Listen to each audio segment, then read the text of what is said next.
Hello and welcome to NTD News Today. Kevin Hogan here. Let's take a look at our top stories. A jury finds actor Jussie Smollett guilty of staging a hate crime against himself. We hear from the different sides and from a legal expert. A group of Washington lawmakers pushes back against a federal vaccine mandate for healthcare workers, and the CDC director says teens should get a booster after their vaccine. The Sackler name will soon be gone from a number of exhibition spaces at New York City's Met Museum. The family has been under heavy scrutiny for allegedly playing a role in the opioid crisis. Photographs showing Ghislaine Maxwell with late financier Jeffrey Epstein are shown in court at the British socialite's sex abuse trial. The photographs also include images of two young women.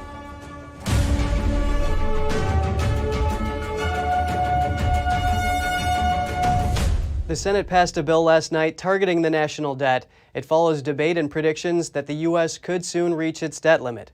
By a final vote of 59 to 35, the bill establishes a fast-track process that will allow Democrats to raise the federal debt limit on their own. It comes just ahead of the December 15th government default deadline. Next, the bill goes to President Joe Biden's desk for his signature. With that, Senate Democrats would be able to increase the debt limit on their own with a simple majority of 51 votes. 14 Senate Republicans broke a filibuster to advance the debt limit process yesterday, breaking weeks of partisan deadlock on the issue. If gas and food prices seem particularly high these days, you're right.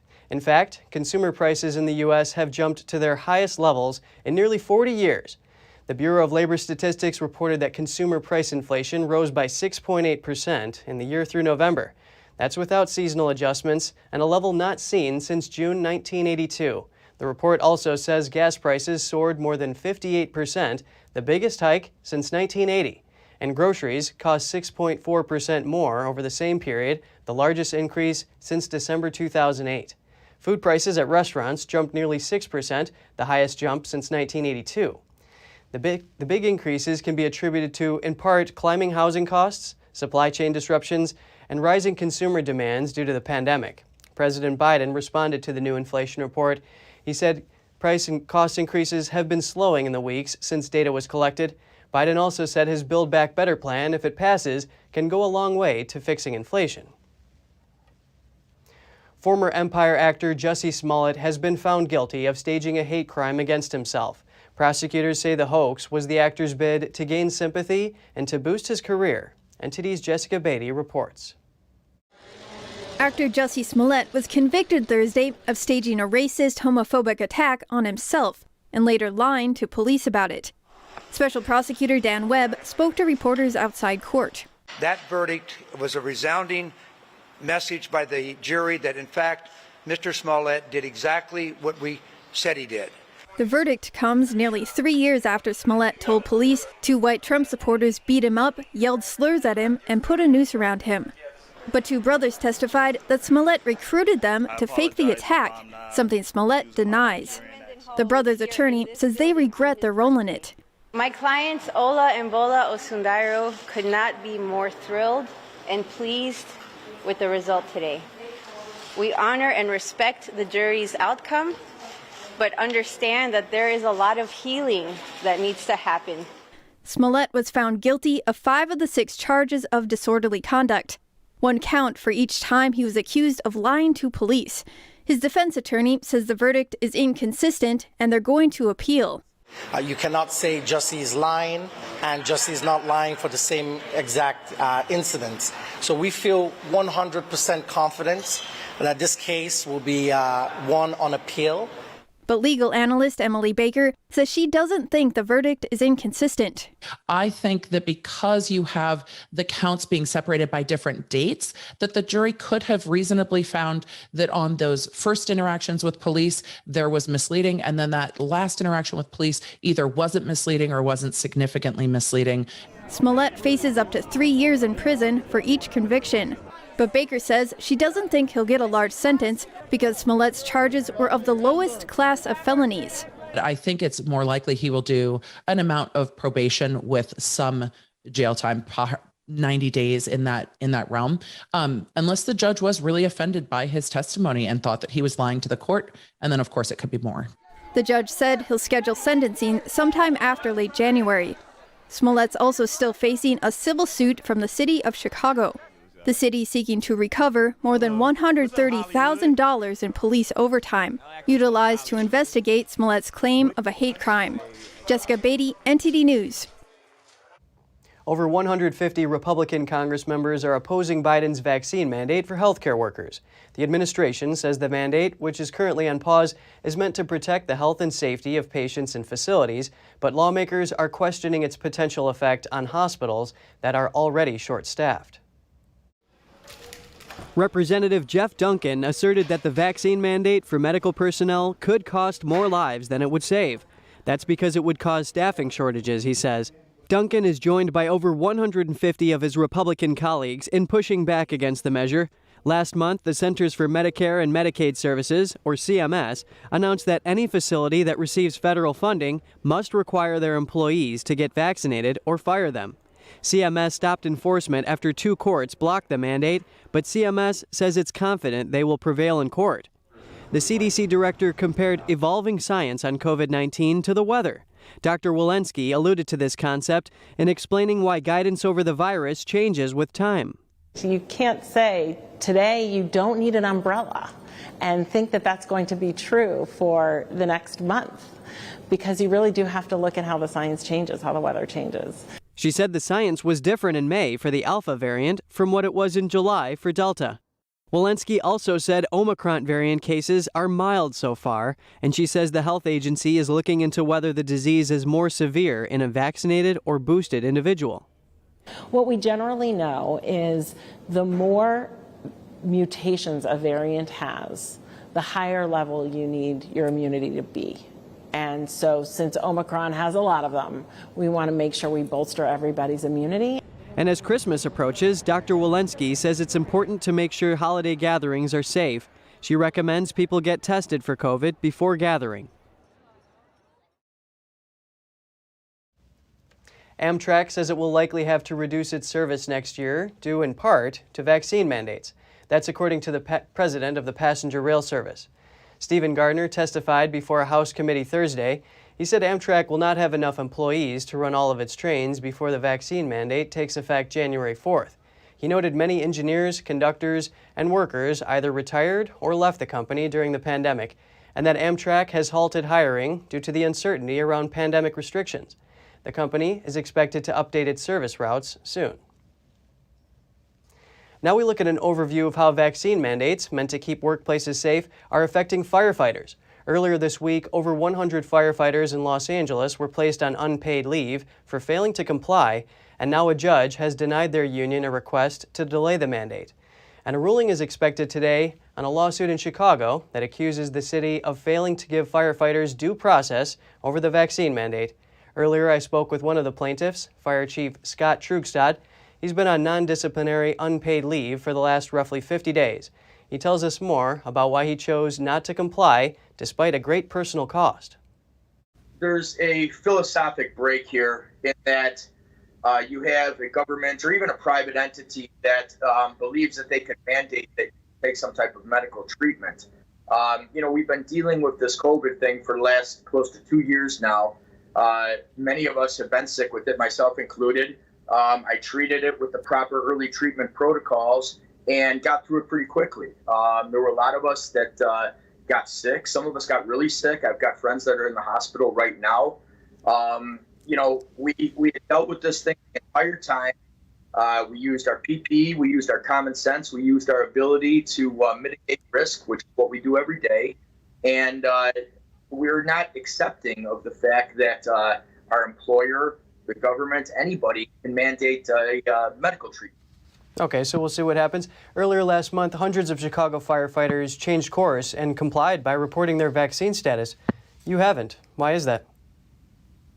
Well, it's funny because if you look at this this portal, the status, and how it relates to the larger picture, in that Congress is trying to get a national vaccine database going right now. We know that the state of Illinois uses the credit rating company Experian to run their vaccination portal. If you look at what they've got going in China with the Chinese Communist Party and their social credit scores, and the vaccine passports that they're trying to roll out all over the world, it doesn't take a scholar to realize that once you willfully submit your vaccination status, this is something that will probably wind up being used against you in the future. So that's where we've been on it. And the Illinois Labor Board actually ruled in favor of the Internal Order of Police, stating that the mandate and the vaccination portal did defy their conditions of employment. Well, so in 2020, you were out attending to fires, saving people, getting COVID, recovering, but now it seems that you're going to lose your job over this vaccine mandate. What do you want to say to American people now that you've gone through all this? I'd like to call on the American people to find their spirit and their soul again. I think for too long we've allowed ourselves to be steered by fear, and that's happened many, many times over the years. You know, the folks that want to psychologically manipulate others to their own gain, whatever those gains might be, are very good at manipulating people's emotions against them. I think that we're at a very dangerous point in our history. And if you look at the way, this isn't just Chicago, this isn't just the United States, it's around the world. You have governments and corporations working in lockstep and regulatory bodies working lockstep to pass mandates about personal health care. Chicago Mayor Lori Lightfoot has said that she wants city workplaces to be as safe as possible, and a way to do that is through the vaccine. The FDA has expanded Pfizer's booster shots once again. Now 16 to 17-year-olds can line up to get boosted. The agency gave Pfizer third dose an emergency use authorization, so as of now, it's not fully approved, but available to this group if it's been 6 months since their last shot. FDA Commissioner Janet Woodcock said vaccines remain the most effective tool for fighting the virus. Others, such as the WHO, oppose boosters, saying countries should focus on initial vaccinations, and that initial doses still prevent severe disease, hospitalization, and death. At least 5 colleges and universities are putting COVID-19 booster mandates in place for students. The schools are rolling out requirements as extra protection against the pandemic on campus. The 5 colleges include the University of Notre Dame, Syracuse University, Northeastern University, Smith College, and University of Massachusetts at Amherst. Notre Dame students will be required to have a booster shot by mid-spring. Syracuse students will have to get the shot before the start of the spring semester. A tearful reunion at a California hospital. Those who recovered from COVID-19 are reuniting with their caregivers. The former patients are thanking the hospital workers for helping them through when they were hospitalized with the virus. Let's take a look. Infected with the CCP virus, which causes COVID-19, Paul Manzone had to spend more than 2 months at Providence Mission Hospital in Mission Viejo, California. He was intubated twice in the ICU. On Thursday, he revisited the building to thank the doctors and nurses that cared for him. You know, if it wasn't for you guys giving us both strength and hope, it would have been a lot more difficult, if not impossible. So I just want you both to know how much you care. Thank you. Dr. Shorey Semeni, who treated Manzone, said Manzone was critically ill when he first came to the hospital, calling it a miracle he survived. After recovering, Manzone says he feels like he's changed and he appreciates life a lot more. And other virus survivor, 50-year-old Patrick DeBoer, was also hospitalized for months and intubated with severe pneumonia. It's pretty emotional to kind of think about where I was, 2.5 months ago to where I am today. And, given the holidays, I have a lot to be thankful for. So to be able to see somebody, especially somebody who is as ill as he is, now up and around, walking, being able to live his life is amazing. It really makes everything that we do, every sacrifice that we take, worth it. Craig Whitaker was hospitalized with the virus for 7 days. He also went to the hospital to say thank you to his caregivers and his doctor. It kind of makes you feel like all the hard work you did was worth it. Because we were, especially last winter, we were working 7 days a week, every single day, coming in, taking care of all the patients. So it's very gratifying to see people come back and see how healthy they are, because that wasn't always the case. The doctor notes there were some people who didn't make it, so he says he's very happy to see Whitaker out of the hospital and doing well. Airline fees for baggage and schedule changes have gone up quite a bit in the past few years. Now, lawmakers are pushing a bill to regulate airline fees to make sure they don't grow too much. NTD's Melina Weisskopf has more. U.S. airlines are collecting 5 times as much revenue from fees compared to a decade ago. In 2019, they raked in nearly $110 billion. That's up from $22 billion in 2010. That's right. Before 2008, checking a bag was free. Remember those days? Now, $35 for the first bag and $45 for the second bag. With hopes of putting an end to these rising fees, Democrat members in the House and in the Senate are introducing the Fair Fees Act. It would prohibit airlines from charging what they call unreasonably high fees for basic services like bags and schedule changes. How do they get away with it? They can because they have near monopolistic power over the routes that they run. The congressmen say to solve this, more government regulation and oversight is needed. And one part of these regulations that they're proposing would be to make sure that the fees are proportionate to the services being provided. We asked how would they determine the baseline, the maximum amount that these fees can be, and they said this would be at the discretion of the Department of Transportation. We're going to give to the Department of Transportation the power to be able to determine what is reasonable. Right now, everyone in our country knows it's unreasonable. But how likely is it that the Fair Fees Act would pass and be signed by President Biden? Markey tells us the last time he introduced the bill, there was a Republican co-sponsor, Senator Roger Wicker. But this time, they have not yet secured any Republican sponsors so far. Markey tells us it's a bipartisan issue, so he's confident it will gain more support. Reporting in Washington, D.C., Melina Weisskopf, NTD News. Drug overdoses in San Francisco, California have become an epidemic. The number of overdose deaths nearly tripled that of COVID deaths last year. NTD's Eileen Ng hears more from a San Francisco native. San Francisco has a much bigger problem than COVID. Bad is an understatement. I would say it is horrific. It is negligent. It is an epidemic in and of itself. And it was not always this way. Jenny Shao, a San Francisco native, says drug overdoses have gotten much worse within the last 5 years. Before, you were able to walk through the streets regardless of what neighborhood you were in. And you did not have to try and tiptoe over bodies, not knowing whether they were dead or alive. And also, you did not have to hopscotch through anything like drug paraphernalia, including needles, and you were not literally walking through a scene of, say, the Night of the Living Dead. The city's data reveals there were 713 overdose deaths compared to 261 COVID-19 deaths in 2020.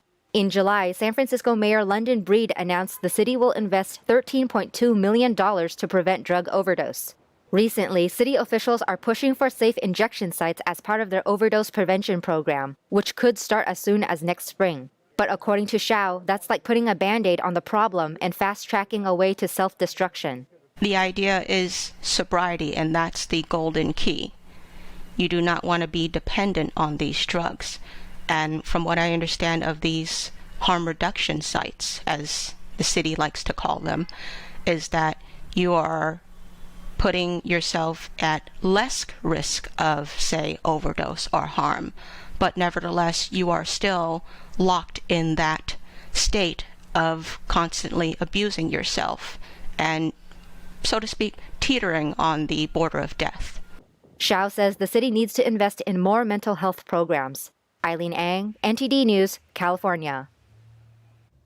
The Metropolitan Museum of Art in New York City is removing the Sackler family's name from exhibition spaces. That's amid growing outrage over the family's alleged role in the opioid epidemic. Here are the details. The museum, commonly known as the Met, jointly announced with the Sackler family that the family's name would be removed from 7 exhibition spaces. One of those spaces is the Sackler Wing, which houses the iconic Temple of Dender. People in the art world are very aware of the Sackler funding of museums and things like that. And so it wasn't a total surprise that the museum decided finally to remove their name from the wall. The Sacklers are some of the world's biggest benefactors. A number of top museums in the world bear their names. The family said in a statement, "Our families have always strongly supported the Met, and we believe this to be in the best interest of the museum and the important mission that it serves." A lot of museums have been reticent to completely take the name off the wall. A lot of museums, not only in the US, but also in Europe, specifically in the UK and Paris, have said they would stop taking gifts from the Sacklers, but they didn't say that they would take their name off the wall. And there have been a couple of museums that have sort of done it, but few have done it as definitively as the Met has done it. The Sacklers owned the now bankrupt drug company Purdue Pharma. The family and the company face over 3,000 lawsuits for allegedly contributing to the opioid crisis, which has claimed the lives of about 500,000 people since 1999. Art museum expert Alex Greenberger says what the museum has done could mark a turning point where museums start vetting patronage more. I do think that the Sackler, the protests surrounding the Sackler stuff by Payne and other groups were related to a larger reckoning that has only happened within the past few years or so, let's say, generally about what kinds of patronage museums are willing to accept, whether they know what their patrons do and whether they even care. The Met had already stopped taking donations from the Sacklers in 2019, but 2 exhibition spaces will continue to bear the Sackler name, one gallery in the Asian wing and one gallery in the modern and contemporary wing. A former Drug Enforcement Administration agent was sentenced to more than 12 years in federal prison. He conspired to launder money with a Colombian drug trafficking organization. 46-year-old Jose Irizarry broke down in tears as he addressed the court at the sentencing. He said the biggest punishment was not being able to explain to his 2 young daughters why he would be going away for so long. He expressed regret for his actions. Irizarry and his wife pleaded guilty in September 2020 to participating in a 7-year scheme. They used Irizarry's position as a special agent to divert over $9 million from undercover money laundering investigations to himself and his co-conspirators. The court ordered Irizarry to pay over $11,000 in restitution and forfeit his interests in a diamond ring and luxury sports car purchased with bribe and kickback money. The judge ordered him to begin serving his sentence immediately. His wife had already been sentenced to 60 months of probation in late 2020. At least 54 people are dead after a horrific accident in southern Mexico where a truck carrying migrants flipped over. Authorities say more than 100 people were crammed into the vehicle on Thursday when it crashed on a sharp curve. Video footage shows the trailer on its side on a highway with injured people splayed out on tarps on the ground. A woman held a child wailing in her lap. Both were covered in blood. Several dozen people were injured and taken to hospitals in Chiapas, which borders Guatemala.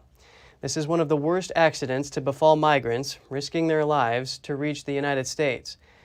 Many pay smugglers, who illegally transport them in crowded and dangerous trucks on the long journey.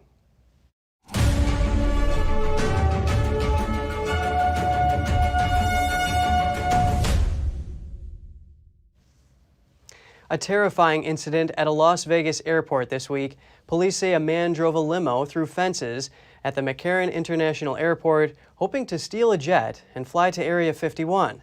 The man told police that he wanted to see aliens. Area 51 is located in Nevada. The classified facility is used as a training range for the U.S. Air Force, but pop culture and rumors have led some to believe the government hides aliens and UFOs there. According to police, the man nearly crashed into several planes, disrupted air traffic, and made bomb threats. They say they found a product that looked similar to an explosive device when they searched his car. The suspect was arrested for trespassing, dispersing a hoax substance, and threatening terrorist-like acts. CNN reports that the law firm the man claims represents him denies working with him. 21 new charges have been filed against former South Carolina attorney Alex Merdaugh. That brings the total number of charges from a state grand jury investigation to 48. Charges include money laundering, computer crimes, and forgery. They stem from a scheme to defraud victims and include a multi-million-dollar sum in a wrongful death settlement involving the family of the Merdaugh family's housekeeper. A bond hearing for Merdaugh was scheduled for today, but was delayed following the additional charges to give attorneys extra time. A new bond hearing is expected next week. Merdaugh is also facing charges for trying to stage his own shooting death to leave his son a $10 million life insurance payout. He's being held without bond at a jail in Columbia on Beaufort County charges. The trial of Ghislaine Maxwell resumed in New York. The trial was abruptly adjourned after an attorney on the case got sick. The illness was not COVID-related. The judge told jurors that everyone is now doing well and attorneys are present. The force accuser from the indictment against Maxwell is now testifying. Annie Farmer is the only victim using her real name. Previously, a trove of photographs showing Maxwell with late financier Jeffrey Epstein have been shown in court. The judge denied a request by Maxwell's attorney on Monday to bar the photos. NTD's Andrew Thomas reports. FBI agents found the photos on compact discs seized from Epstein's Manhattan home during a July 2019 search. Epstein was arrested on sex abuse charges that month and died by suicide in jail weeks later. The cache of digital photographs also includes images of two women who have accused Maxwell of recruiting them for Epstein while they were teenagers. They are depicted in various states of undress, prosecutors indicated on Monday. Maxwell, 59, faces 8 counts of sex trafficking and other charges for allegedly recruiting and grooming teenage girls for Epstein to abuse between 1994 and 2004. She has pleaded not guilty. Her lawyers argue she is being scapegoated for Epstein's alleged crimes because he is dead. U.S. District Judge Allison Nathan ruled that the photographs were relevant because they showed the relationship between Maxwell and Epstein, who were a couple during the 1990s. Nathan admitted a photo of an accuser whose case is not included in the indictment as evidence. She said she would consider whether to admit another that depicts a woman who testified earlier on Monday under the pseudonym Kate. In her testimony, Kate said Maxwell introduced her to Epstein in London when she was 17. Nathan has instructed the jury that those were not illegal sex acts because Kate was above the age of consent in Britain. Maxwell's defense attorney, Laura Menninger, said some of the photographs could have been altered. Andrew Thomas, NTD News. New York City is just one step away from giving non-citizens the right to vote in local elections. The City Council passed the bill. Now, the mayor's got to make a choice. NTD's Miguel Moreno reports from Manhattan. New York City prides itself as a sanctuary city for immigrants. Now off to the mayor's desk is a bill that the city's talked about for years, a bill that would give non-citizens the right to vote in local elections.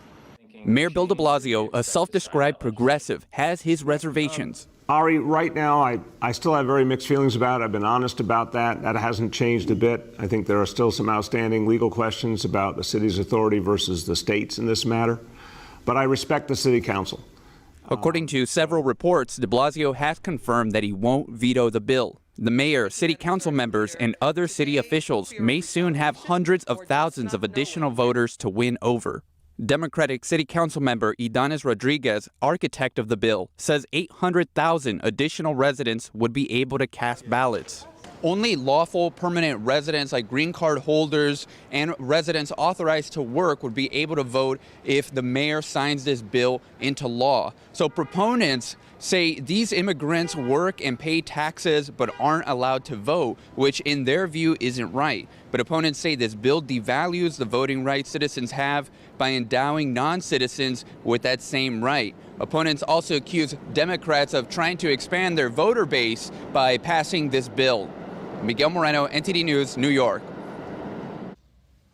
Former NFL wide receiver Demaryius Thomas has died at the age of 33.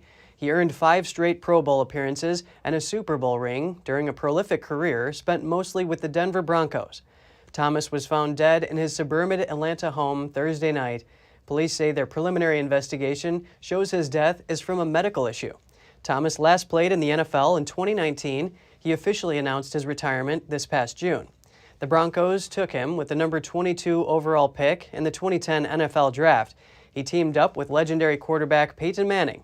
Thomas helped the Broncos win the 2015 Super Bowl in Manning's final year. He twice had more than 100 catches in a season and had 5 straight seasons with more than 1,000 yards receiving. Fox News held another Christmas tree lighting ceremony, this time for its recently replaced Christmas tree after the first one was burned down. It invited members of New York City's police and fire departments. The first Christmas tree was destroyed about 24 hours earlier in what is believed to be an arson attack. Fox News hosts thanks police and firefighters who responded to the blaze.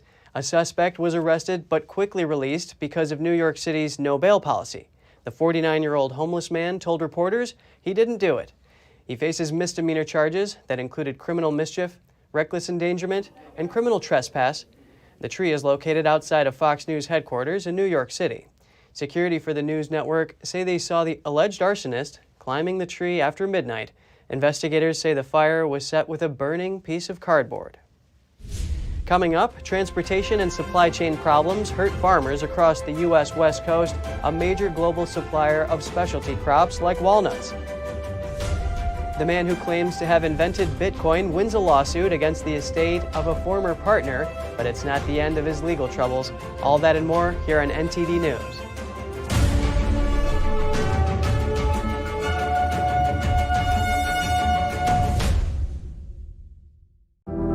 Secure, the true solution for your digital privacy and security. Secure is a private and secure messaging and email solution hosted in Switzerland, using military-grade encryption and Swiss privacy laws, giving you true privacy.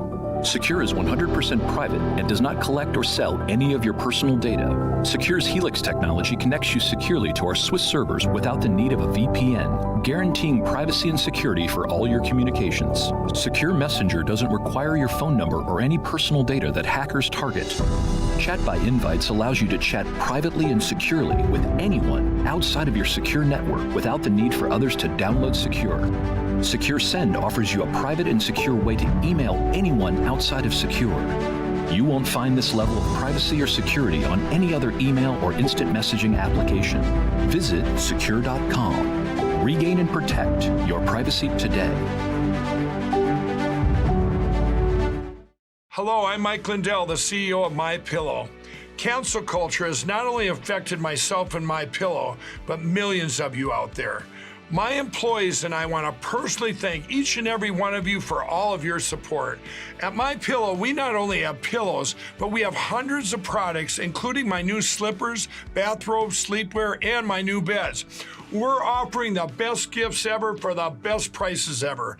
For example, we have this exclusive offer on the standard size MyPillows, regularly $69.98, now only $19.98 with your promo code. We also have the queen size MyPillows, regularly $79.98, now only $24.98 with your promo code.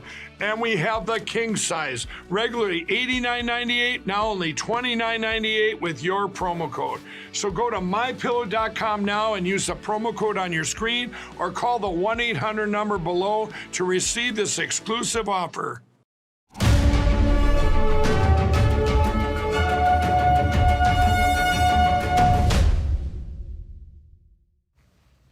California Bay Area police officers held a memorial on Wednesday for a security guard who was killed late last month. The security guard is remembered as a kind and selfless friend by many. We hear more from NTD's Cynthia Kai. Members of the public and police officers from across the Bay Area gathered in San Jose, California for a memorial to honor Kevin Nishida, who lost his life protecting a news crew in Oakland. Nishida was a security guard for San Francisco's KRON 4 News. Police officers came out to share fond memories, pay their respects, and bid farewell to the late security guard. San Jose Police Chief Mata remembers Nishida as having a huge heart and always seeing the good in others. Kevin was very active and full of energy. So much so that he was nicknamed the Energizer Bunny by all his friends.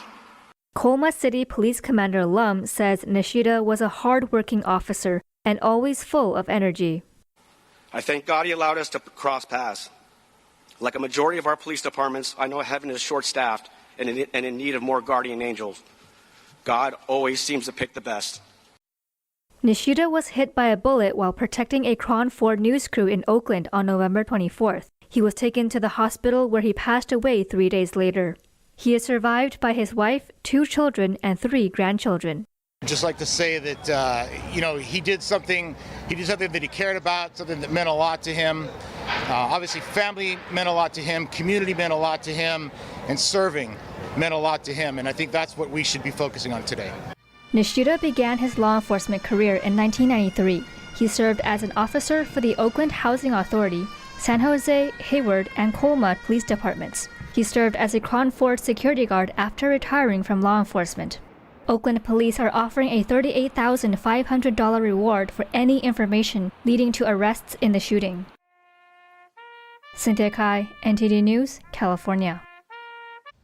A victory for Craig Wright, the man who claims to be Satoshi Nakamoto, the creator of Bitcoin. While that claim is still in dispute, he did score a legal victory this week in a Florida court. Wright was fighting a claim that the estate of his former business partner deserved half of a cryptocurrency fortune worth about $54 billion. The computer scientist said he felt completely vindicated in a video statement released to the press. So just hearing there's going to be a verdict which could be against me, so the roller coaster started going down, and then it started to be read, and I heard no partnership, which was, the first bit was great. Relieved. Incredibly relieved. I mean, it's been a long time here and I'm looking forward to going home. But it wasn't a total victory. While jurors found that Wright was not liable for fraud, they did award $100 million in intellectual property rights to W&K Information Defense Research, a joint venture between the two men. Wright says he's glad the case is over and now he can go back to doing what he originally wanted to do with the creation of Bitcoin. I invented Bitcoin not to make another money laundering, drug sale type system. I did it to be different. I did it to have micropayments and basically a low-cost digital cash system, which was the thing that was always the holy grail of the industry. So I'm going to bring back the idea of digital cash, not cryptocurrency, digital cash. I'm going to allow people to send fractions of a cent. And by that, I mean, once we get it scaled properly, 1,000th of a cent will be a valid transaction that people can send. The whole point here is to actually allow people to have control of their own money. Wright, however, has one more Bitcoin brawl on his hands. In May, he sued software developers over 111,000 Bitcoins that he claims he owns. At Thursday's value, that cash is worth about $5.3 billion. Last August, a Portland, Oregon resident made a startling discovery. Tesla drivers can play a video game on their car's touchscreen dashboard while the vehicle is moving. NTD's Andrew Thomas has the story. Curious to see for himself, Vince Patton drove his own 2021 Tesla Model 3 to an empty community college parking lot and activated a game called Skyforce Reloaded from a menu and did a few loops. So this is the warning you get when you put the car in drive. Use of Tesla Arcade while the vehicle is in motion is only for passengers. Please check local laws prior to playing. So you must say I'm a passenger, and I am only lying because I'm in a closed parking lot. I would never do this on the street. Patton tried Solitaire too, and was able to activate that game while driving. Later, he found he could browse the internet while his car was moving. Patton loves his car and says he has nothing against Tesla, but he worries that drivers will play games and become dangerously distracted. Early last month, Patton decided to file a complaint with the National Highway Traffic Safety Administration, or NHTSA. There's really no way to reach out to them. So I filed a complaint with the National Highway Traffic Safety Administration. I admire Tesla. I think it's very important not to pollute the planet. It's a very good car, but this feature does not belong in this car. It is dangerous. The NHTSA's inquiry marks the latest in a growing list of possible safety issues involving advanced auto technology. The government is looking into Tesla's autopilot, partially automated driving system, as well as its full self-driving software system. In its statement, the NHTSA said that it continues to research driving distractions, and that it's issued voluntary guidelines for automakers to determine whether a particular task interferes with driver attention. Andrew Thomas, NTD News. Transportation and supply chain problems are hurting farmers across the U.S. West Coast, a major global supplier of specialty crops like fruits and nuts that are popular at end-of-year celebrations. These shrink-wrapped boxes of fresh California walnuts are stacked up almost to the ceiling in Don Barton's California packing facility. They should be heading to Europe for holiday baking and to Asia for New Year's celebrations. Walnuts are considered a culinary nut primarily, not as opposed to being a snacking nut. And so, yeah, the peak demand comes around the Thanksgiving, Christmas, New Year holidays. Instead, about $10 million worth of nuts are stuck at his processing plant 70 miles south of Sacramento, thousands of miles from their destinations, as the global supply chain crisis squeezes ports. Ships that would normally pick up these walnuts are skipping the port of Oakland, or showing up at odd or unexpected times that make it difficult to get the product to the docks. California is not the largest producer in the world. In the case of walnuts, we produce about 30% of the world's supply. So we have foreign competition in China, we have competition from Chile, we have competition from Eastern European countries. Much of the shipping crunch is due to the pandemic. The demand for imports overwhelmed supply chains and prompted container shipping lines to focus on the most profitable routes between China and the port of Los Angeles, skipping others. What we're seeing is that because of the congestion that's been happening at ports, in particular in Southern California, that has delayed vessels and they're off schedule. As a result, ocean carriers are deciding, rather than coming up the coast to Oakland, California, to skip us. California's walnut industry exported 47% fewer nuts in the shell and 16% fewer shelled nuts during September and October of 2021 than it did in the previous year, according to a California Walnut Board report. Andrew Thomas, NTD News.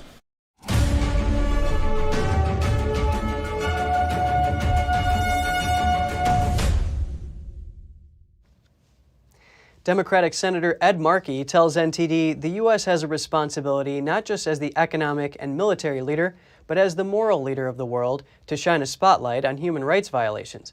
This comes amid a diplomatic boycott of the Beijing Olympics and President Biden's Democracy Summit. NTD's Allison Lee has the details. The White House on Monday announced a diplomatic boycott of the Beijing Olympics, meaning the U.S. won't send officials to the Games next February. Senator Ed Markey tells NTD a diplomatic boycott can draw international attention to human rights abuses in China. And that's in large part because of what is being inflicted upon the Uyghurs.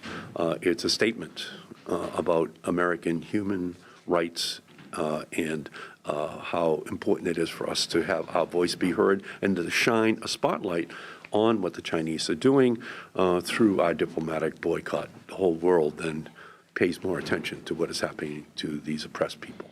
Reports show that the Chinese Communist regime has arbitrarily detained over 1 million Uyghur Muslims in the Xinjiang region.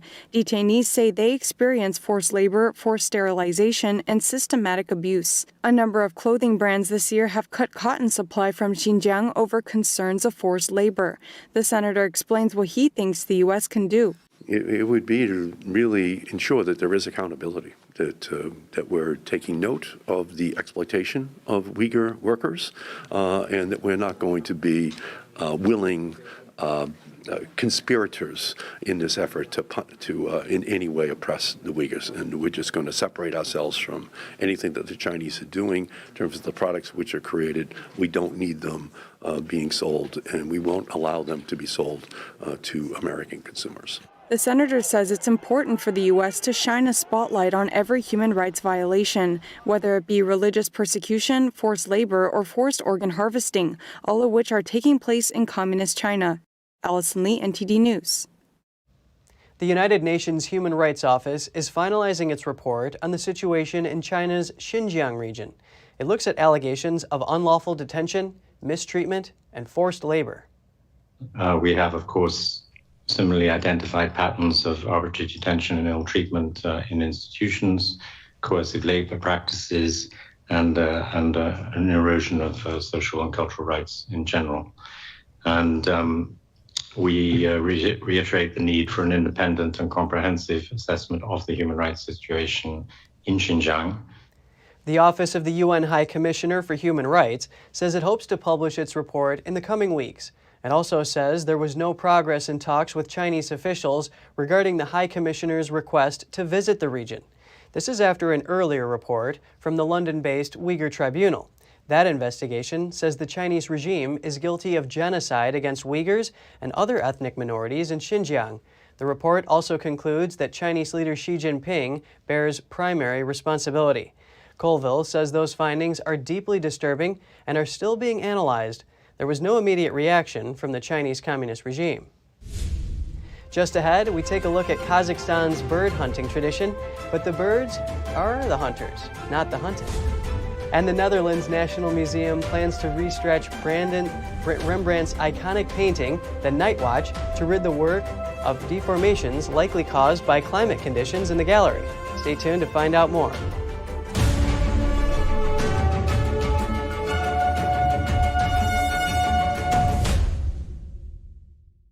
The worst genocide in human history also destroyed the lives of thousands of Jewish survivors still suffering today. God calls on people who believe in him to act on his word. Comfort my people. Especially during this holiday season of Hanukkah. When I come here and I sit with Lily, I realize what she needs right now is food. These elderly Jews are weak and they're sick. They're living on $2 a day. This now is how God's children are living.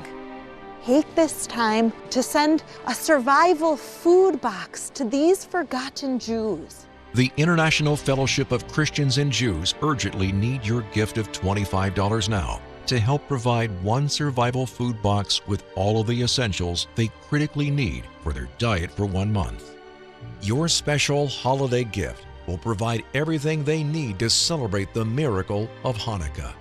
This is the first time in over 70 years that she has anything to do with faith.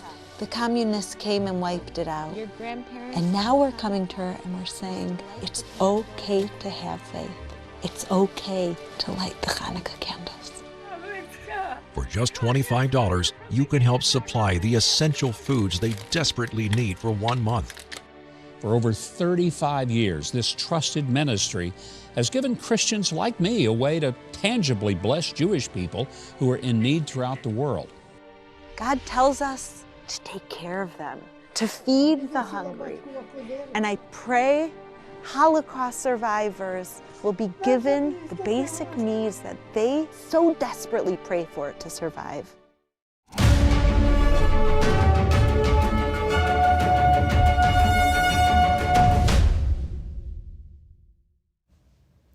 The HMS Queen Elizabeth returned home to Portsmouth, England today. This completes the first deployment of the British flagship aircraft carrier. The ship is the largest and most powerful vessel ever constructed for the British Navy. For 7.5 months, we've deployed the largest, most complex maritime strike group the Royal Navy's ever operated to the far side of the world and back. We've exercised and participated with over 40 different nations. The United Kingdom's Royal Navy hails the operation as the most significant peacetime deployment in 25 years.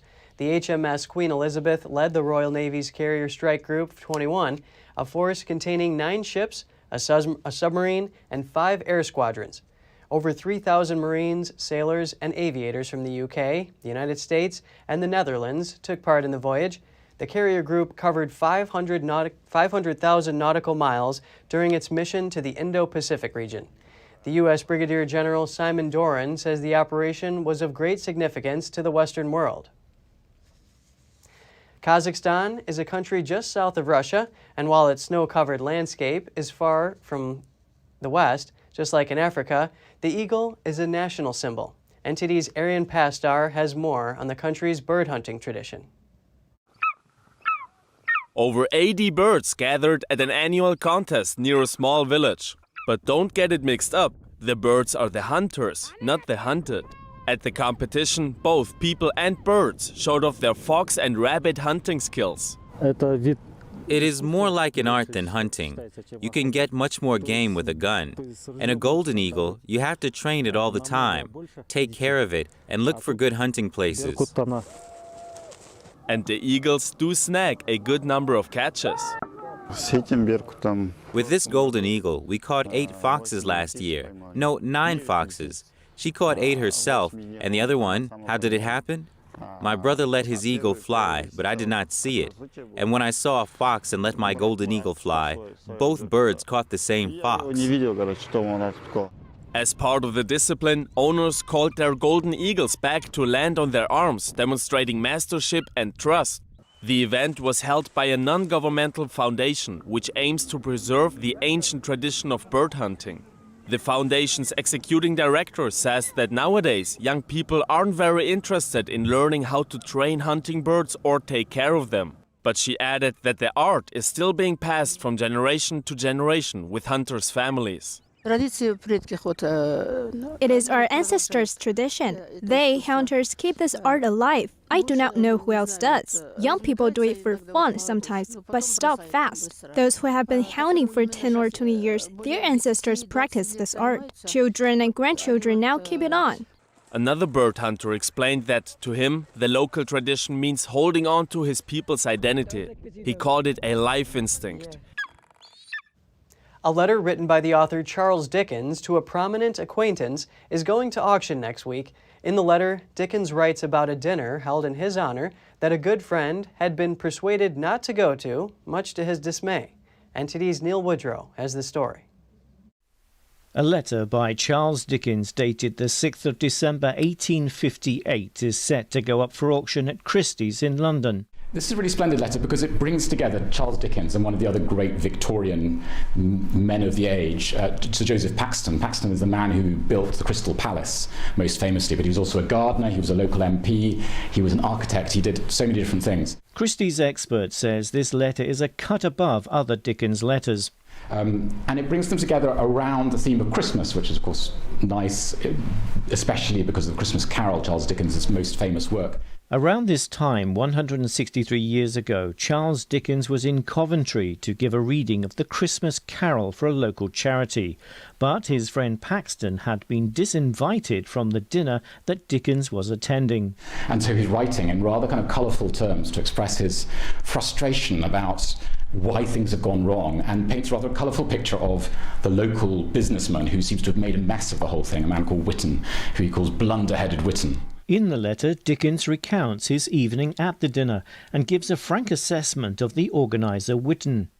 If he could only find a hole big enough to put his foot in, he would unquestionably do it. Christie's expects the 4-page handwritten note to fetch between £4,000 and £6,000. It gives a flavour of Christmas, it gives a flavour of Dickens as in his public persona, and it gives that kind of flash of writing ability that you really want from Dickens, the kind of colour and enjoyment of a strange local incident. It goes under the hammer in the valuable books and manuscripts sale at the auction house on December 15th. Neil Woodrow, NTD News. The Netherlands National Museum is planning to restretch Rembrandt's iconic painting, The Night Watch, to rid the work of deformations.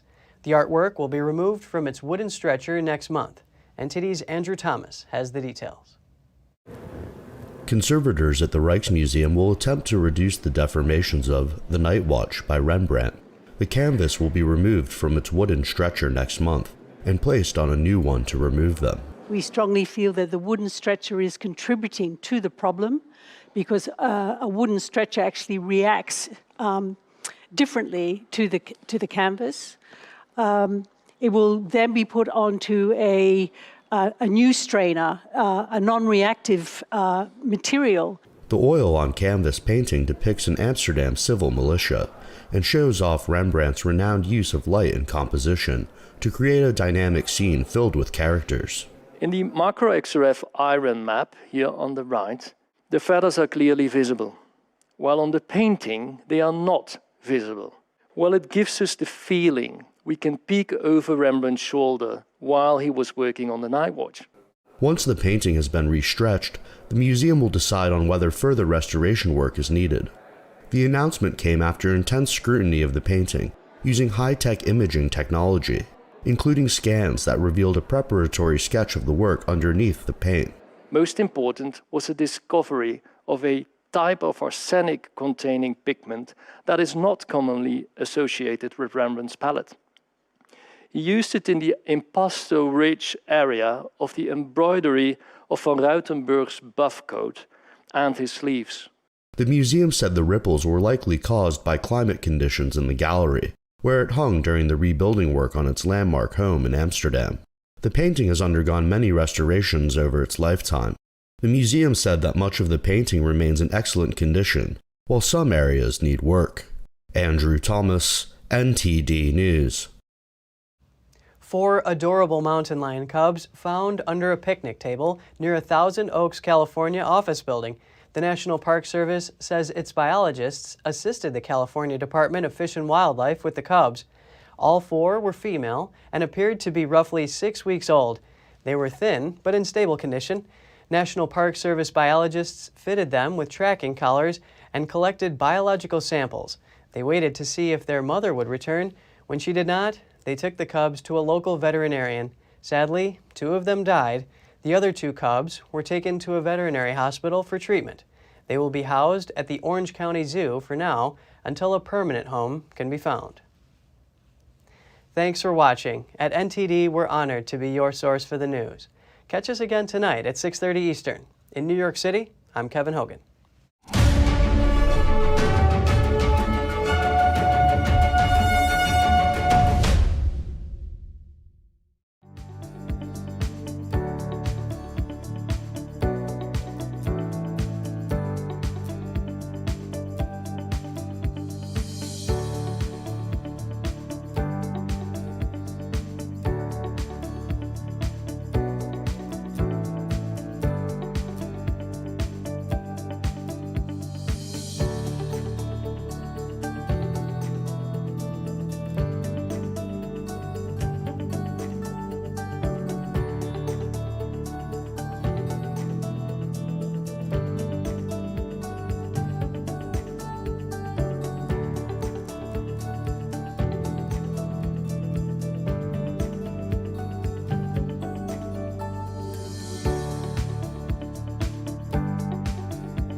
Thanks for watching us on YouTube. Did you know YouTube only keeps selective videos on its platform? So if you want to make sure you get the full picture, just subscribe to our newsletter. Go to newsletter.ntd.com and sign up. It's free.